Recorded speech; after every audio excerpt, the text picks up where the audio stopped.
Bueno, hemos llegado a la fase de conclusiones de este segundo Congreso Nacional y Regional sobre integración, libre comercio y políticas agroambientales para el desarrollo sostenible, que es la segunda edición de varios temas que nos han ocupado en los últimos 10 años y preocupado a un grupo de juristas de la Academia Centroamericana, pero también que ha sido y sigue siendo una preocupación interdisciplinaria y sobre todo, creo yo, fundamentalmente de voluntad política. Para las palabras conclusivas se encuentra conmigo el doctor César Salazar Grande, que ya pues algunos de ustedes han tenido la oportunidad de conocer. César es el asesor legal del Sistema de la Integración Centroamericana, concretamente de la Secretaría General, en donde se desempeña desde hace varios años con diferentes secretarías en diferentes periodos. Le ha correspondido lidiar con las reuniones de presidentes, asesorar a los consejos ministeriales y a los otros órganos del Sistema de la Integración Centroamericana. Y con él, pues desde hace varios años hemos tratado de hacer un enorme esfuerzo. A veces nos sentimos solos en esta brecha, bregando en alta mar, ¿verdad? A veces sin... pero creo que haciendo, digamos, un análisis de lo que ha ocurrido en los últimos, digamos, 5 o 6 años, podemos asegurar que se ha avanzado muchísimo. César es coautor conmigo de esta obra jurídica que pueden encontrar en internet, que se llama Manual de Derecho Comunitario Centroamericano. Se descarga sea del sitio del SICA, del Sistema de Integración Centroamericana, o sea de la página web de la Maestría en Derecho Comunitario y Derechos Humanos de la Universidad de Costa Rica. En realidad, creo que hay una preocupación actual a nivel de administraciones nacionales y regionales en torno a estos temas que hemos tratado a lo largo de este Congreso. Y pues sin duda alguna la experiencia de César nos va a permitir de alguna manera analizar muy rápidamente, porque sé que todos estamos muy cansados, ya el tiempo pues es tarde, y entonces le voy a ceder la palabra a César para que haga las consideraciones conclusivas que él pues a bien tenga. Muchas gracias, César, por estar con nosotros. Muchas gracias, Enrique, y gracias a los presentes, porque realmente ha sido un interés muy grande el de ustedes, el estar aquí al final de esta jornada de trabajo. La atención realmente me sorprende positivamente, su presencia. Agradezco también este momento que dedican a estas conclusiones. En realidad, pues, me imagino que nosotros trabajaremos unas conclusiones escritas que en su momento conocerán.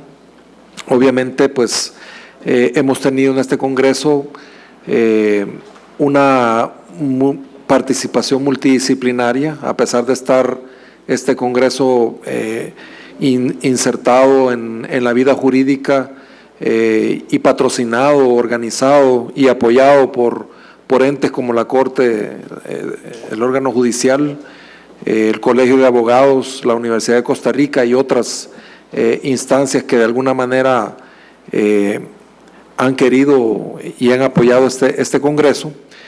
A pesar de eso, ha habido una participación multidisciplinar y ha habido un tratamiento integral de todos los aspectos agropecuarios, ambientales y nutricionales. Me parece que la concepción del Congreso es una concepción que nos ayudará a nosotros, de parte de los órganos del SICA, a repensar la forma de abrir estos espacios de diálogo, de intercambio, de investigación y de opiniones científicas. Yo creo que es una buena oportunidad para incentivar a los otros países, no solamente que sea Costa Rica, a que también se unan a hacer congresos de esta naturaleza, a fin de que podamos nosotros aprovechar las experiencias de todos los países. Yo creo que ese es uno de los grandes logros de este congreso. La transferencia de la cooperación o la cooperación horizontal que puede haber de las experiencias de Costa Rica con otros países es importante. Quiero decirles que El Salvador y Costa Rica tienen un convenio de cooperación de mejores prácticas, es decir, hay mejores prácticas que Costa Rica le traslada a El Salvador y El Salvador también a Costa Rica. Esos son convenios derivados también de los procesos de integración, porque pues obviamente puede ser una integración de 8 países, pero la bilateralidad y la participación no solamente de los 8 países, sino que de 3 o 4 países en procesos es bienvenida y son apoyadas también en el proceso de integración. Entonces, creo yo que no solamente nos da a lo que es el sistema de integración centroamericana un conjunto de elementos para la formulación de políticas regionales, sino que también probablemente nos sirva para la cooperación horizontal, es decir, lo que nosotros podemos aprender de este país y de sus políticas nacionales también en otros países centroamericanos. También es necesario hablar un poco de la concepción de integración que nosotros tenemos, porque a pesar de que hubo una participación de lo que es el sector agropecuario centroamericano, y a pesar de haber expuesto de alguna manera algunas estrategias, como la que es de desarrollo rural territorial, o la que es la PACA, la Política Agrícola Centroamericana, creo que no hay todavía un enfoque completo de lo que es lo que nos puede dar un proceso de integración centroamericana. Y en ese sentido quiero decirles que es importante reconocer que Centroamérica no está desintegrado, es decir, si nosotros volamos en un avión, cuando venimos para Costa Rica nos damos cuenta que el espacio territorial es uno solo y que las divisiones administrativas son simplemente ideológicas, porque las costas no hay división territorial, no hay división de mar territorial que pueda valer. Tenemos un solo espacio aéreo o un solo espacio común. Prácticamente las cordilleras están unidas, no hay una forma de separarnos territorialmente. Y entonces aquí, desde el inicio de este congreso, me pareció que faltó un mapa de Centroamérica, que lastimosamente ya a esta altura no lo vamos a sacar, pero cuando nosotros veamos un mapa grande de Centroamérica nos vamos a dar cuenta que si hablamos de recursos costeros, de seguridad alimentaria y de protección ambiental en los recursos costeros, nos vamos a dar cuenta que no se puede hablar de protección a estos si no es desde todos los países que comparten la costa en Centroamérica. Es decir, los mapas que yo he visto desde la política nacional de los diferentes sectores en este Congreso han sido prácticamente aislados, es decir, solamente de Costa Rica. Yo no puedo creer que exista un corredor biológico solamente de Costa Rica, ni creo yo que pueda existir una protección costera marítima de los recursos o de los frutos del mar, si no es a través de una línea geográfica que incluya todas las costas de Centroamérica. Es decir, no puede haber protección de los recursos migrantes si no hay protección en cada una de las costas de Centroamérica.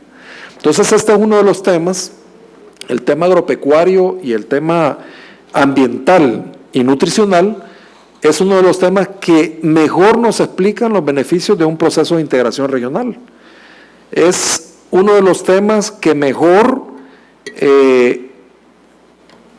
nos ayuda a entender los bienes comunes regionales, porque les decía, el medio ambiente, el oxígeno, los recursos hídricos, los recursos forestales, no son si no se cuidan en su integridad en todo el territorio centroamericano. Es decir, todo tiene una unión, todo tiene un origen en el que, por ejemplo, en Guatemala y en Honduras no cuidan los recursos hídricos, El Salvador se queda sin agua, simplemente porque El Salvador son tierras bajas y Honduras y Guatemala son tierras altas. Y el agua que recibe El Salvador viene de esos países. Y si nos damos cuenta nosotros también de que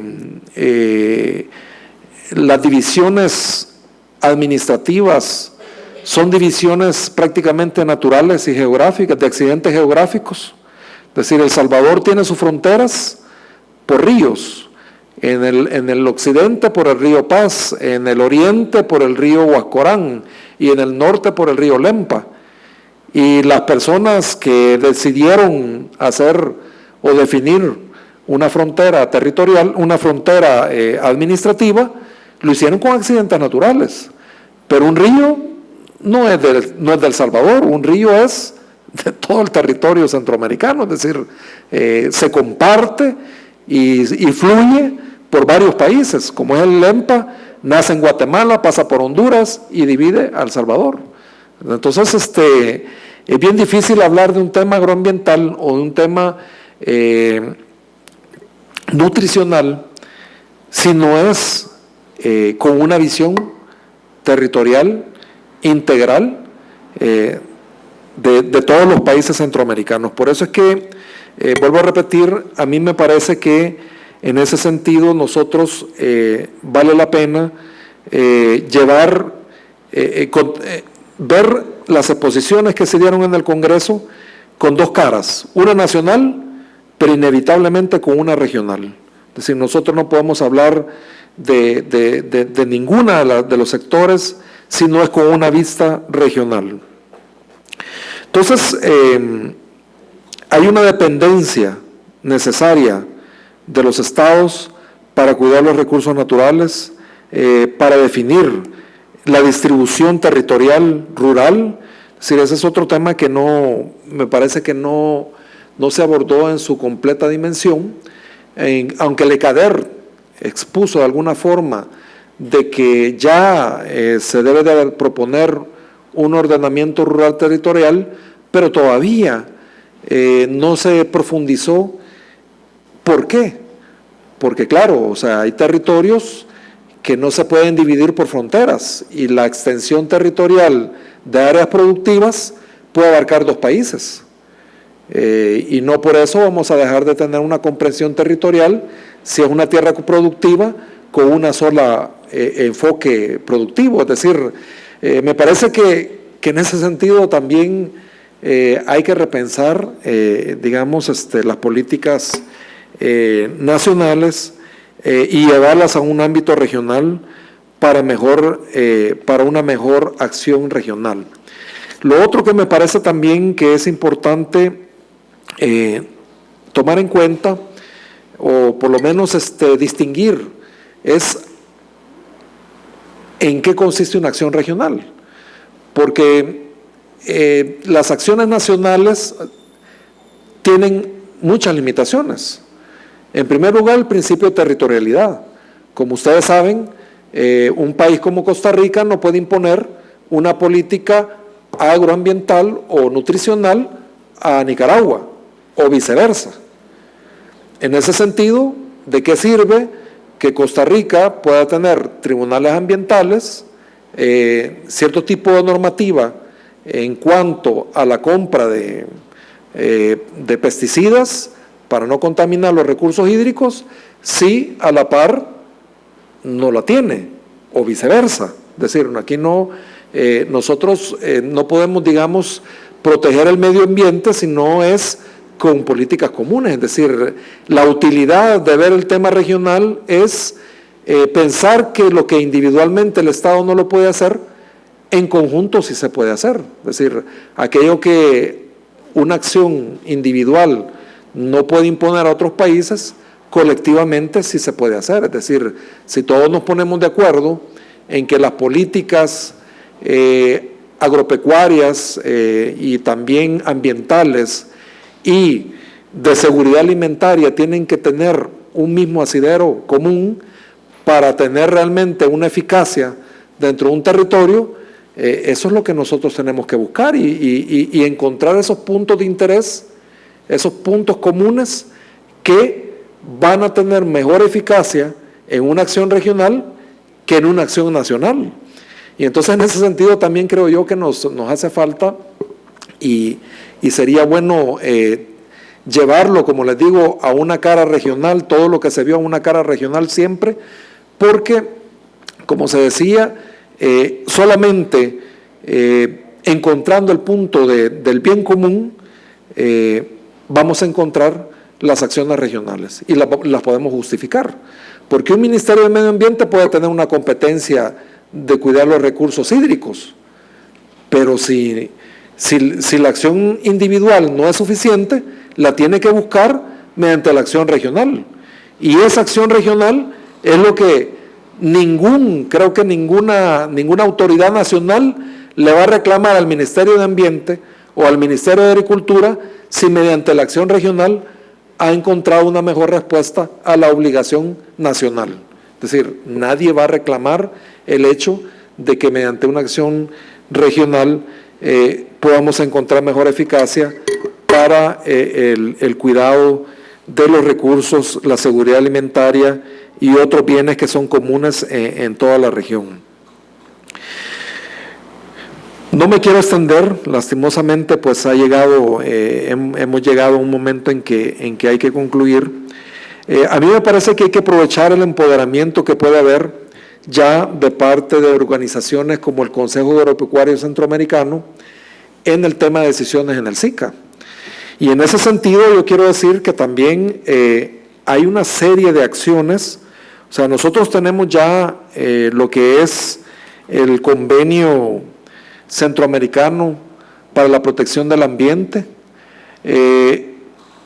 tenemos el convenio constitutivo de la Comisión Centroamericana de Ambiente y Desarrollo, tenemos el convenio para la conservación de la biodiversidad y protección de áreas silvestres prioritarias en Centroamérica, tenemos el convenio regional para el manejo y conservación de los ecosistemas naturales forestales y el desarrollo de plantaciones forestales. Tenemos derecho derivado de parte del Consejo Agropecuario Centroamericano, como por ejemplo el Acuerdo Regional sobre Seguridad de la Biotecnología, que inspiró reglamentaciones nacionales en esta materia. Tenemos normas, modelos sobre aguas residuales y puedo seguir mencionando los reglamentos de protección pesquera. Es decir, tenemos reglamentos para proteger las tortugas marinas desde Belice hasta Panamá, reglamentos para proteger el aleteo del tiburón, la langosta del Caribe desde Belice hasta Panamá, con vedas comunes a partir del 31 de marzo por 4 meses en toda la región.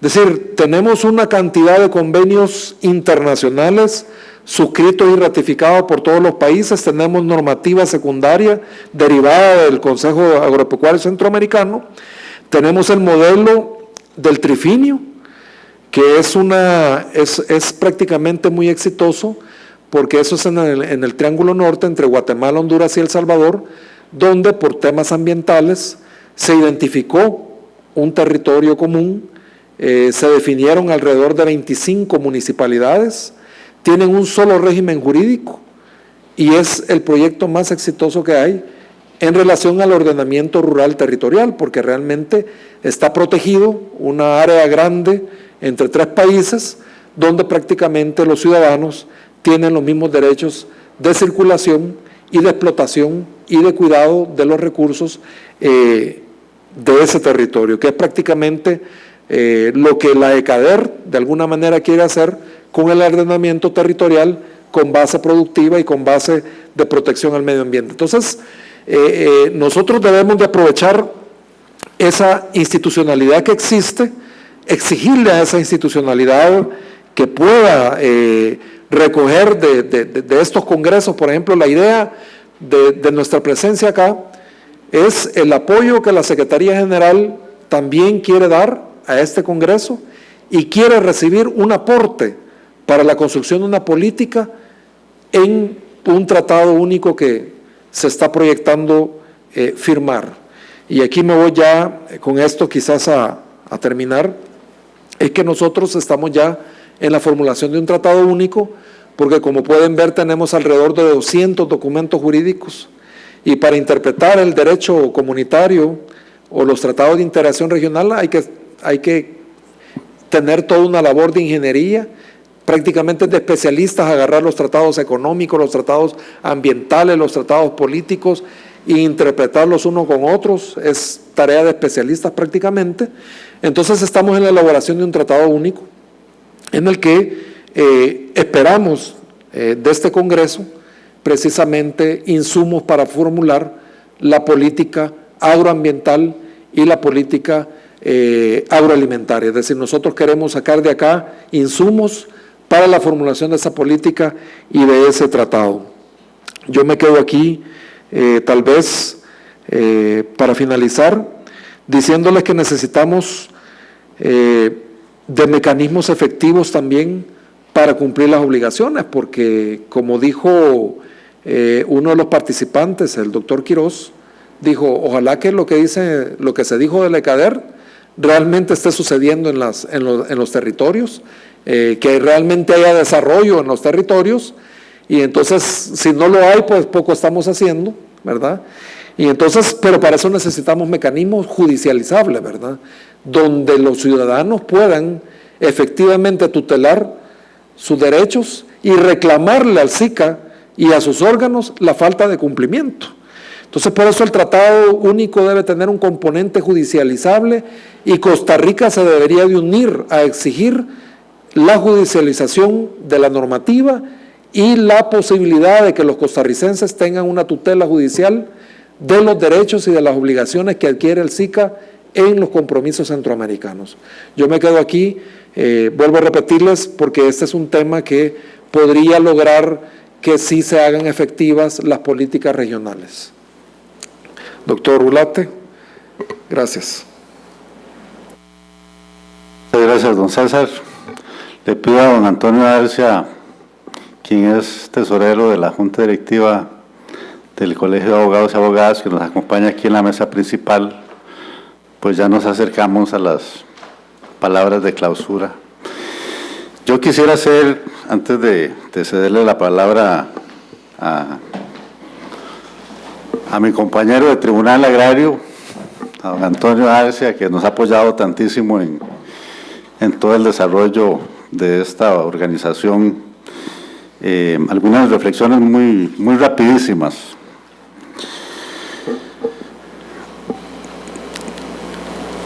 Y voy a comenzar recordando la conferencia del doctor Ángel Sánchez Hernández, que también pues, nos acompaña y ha tenido la paciencia de escuchar casi todas las intervenciones en los diferentes temas. Me imagino que un poco abrumado o abrumados todos y todas con la gran cantidad de información que realmente muchos desconocemos. Pero este tipo de congresos son para eso, son congresos académicos, son congresos interdisciplinarios, de espacios abiertos, de donde pueden surgir ideas que nos ayuden para que en un futuro, tal vez no muy lejano, podamos vivir los ideales de integración que vivieron impulsores de la Comunidad Económica Europea con el Tratado de Roma de 1957, en donde justamente la política agrícola era y sigue siendo una política pilar. Ustedes vieron que la inversión en términos económicos hacia la política agrícola en el contexto global de la Unión Europea sigue siendo más de un 50%. Entonces, aquí en nuestro país y en Centroamérica y en muchos países de América Latina no les gusta a muchos hablar de temas que son álgidos y que son delicados, y que si uno los habla dice, es que él es comunista o es socialista. Mira, aquí nadie habla de los problemas estructurales que tenemos en la región centroamericana. ¿Por qué? Si los tenemos. Y una de las primeras reformas que planteó la PAC europea fue el problema de la política de estructuras agrícolas, que tiene que ver con la tenencia de la tierra, que tiene que ver con la eficiencia productiva, que tiene que ver con la concentración parcelaria o desconcentración parcelaria, porque los procesos de reforma agraria o de dotación de tierra se revierten. Y hoy muchos que eran asentamientos campesinos, hoy tenemos concentración.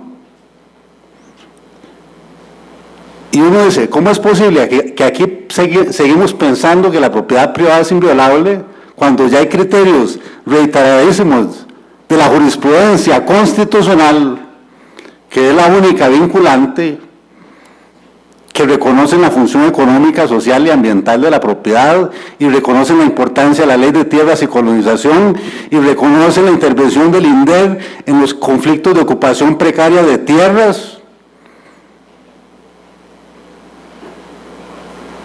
Y ha reconocido temas ya de seguridad agroalimentaria. Entonces no podemos seguirnos tapando, o sea, tenemos que hablar de las realidades que estamos viviendo y las necesidades. ¿Cómo es posible que en Francia, mientras Francia, España y países desarrollados intervienen la propiedad para mejorar la eficiencia, para mejorar las estructuras productivas, nosotros nos quedamos ahí como si nada? Entonces, política de estructuras es un tema que está pendiente y que para mí está en el protocolo de Guatemala. Igual el tema de la política de precios. Y eso, tanto estructuras como precios, la sostenibilidad de los precios, tiene que ver también con la intervención mayor o menor en ciertos tipos de actividades productivas de acuerdo a la importancia que tengan en nuestros países o en nuestra región centroamericana. Ustedes vieron, hoy se habló del café, del banano, de la caña, de otras actividades productivas. Bueno, eso fue lo que hizo en la Unión Europea crear las organizaciones comunes de mercado para proteger la producción de la región bajo el principio de la preferencia comunitaria y regular los precios. Y bueno, Costa Rica, yo creo que con mucho costo se ha mantenido ese tipo de regulaciones en algunas actividades productivas que son de importancia en la economía. Entonces, creo que tenemos que seguir profundizando en esos conceptos en términos de estructuras productivas, y eso involucra también desarrollo rural de manera amplia, infraestructura, servicios, etcétera, etcétera. Esos temas que ya el Tribunal Agrario e incluso la misma Sala Constitucional ha incorporado también a la jurisprudencia antes de la ley INDER. El concepto de desarrollo rural territorial. Y entonces son criterios que podemos rescatar. Ahora, obviamente, uno dice, tal vez no nos podemos comparar porque tenemos dificultades socioeconómicas muy grandes, pobreza extrema, sobre todo en el campo, en las zonas rurales, en las zonas pesqueras, costeras. Pero debemos, creo yo, hacer un esfuerzo conjunto para tratar de buscar la forma de consolidar la unión aduanera, crear fondos comunes que nos permitan atender regiones compartidas a través de políticas comunes en materia de, por ejemplo, agricultura familiar, en materia de mercados agrícolas, de valor agregado, etcétera, etcétera. Y para eso son las normas comunitarias. O sea, los consejos de ministros para eso están.